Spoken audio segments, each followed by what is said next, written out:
आज सर्व आमच्या शिवसेनेच्या पदाधिकाऱ्यांची आम्ही बैठक घेतली आणि सर्वांनी मिळून असा निर्णय घेतला की आपण सगळे मिळून मूळ शिवसेना एकनाथ शिंदे साहेब यांच्यामध्ये प्रवेश करायचा आहे।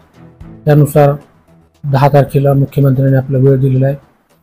या दिवशी आपण प्रवेशाचा कार्यक्रम आणि नवीन कारखान्याच्या भूमिपूजनाचा कार्यक्रम हे दोन्ही कार्यक्रम आपण 10 तारखेला संपन्न करणार आहोत। आपण शिंदे गटात प्रवेश घेणार अशी आपल्या कार्यकर्त्यांसोबत चर्चा सुरू आहे। चर्चा नाही, आता आज आम्ही फायनल केलं। चर्चा आजपर्यंत होती, आज आम्ही आता निश्चित केलं की आम्ही शिंदे गटामध्ये प्रवेश करू। आता तुम्ही येणाऱ्या या लोकसभा विधानसभेसाठी कोणते प्रश्न महत्त्वाचे जनतेसमोर घेऊन जाणार? काय जाहीरनामा?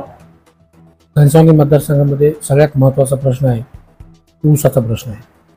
कारण जायकवाडी धरण असल्यामुळं आणि पाणी फार मोठ्या प्रमाणात असल्यामुळं ऊसाचा फार ज्वलंत प्रश्न आहे आणि हा प्रश्न सोडवणं हा राजकारणामध्ये येण्यामागचा किंवा निवडणूक लढवण्यामागचा मूळ मुद्दा आहे।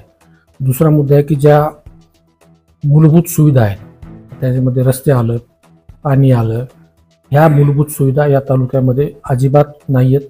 यांच्यामध्ये कशा पद्धतीने सुधारणा करता येईल हा आमचा दुसरा मुद्दा आहे। मागच्या काळात 2019 मध्ये आपण कमी मताने पडले, आपल्याला काय वाटतं यावेळेस बदल होणार का? 100% यावेळेस बदल होणार।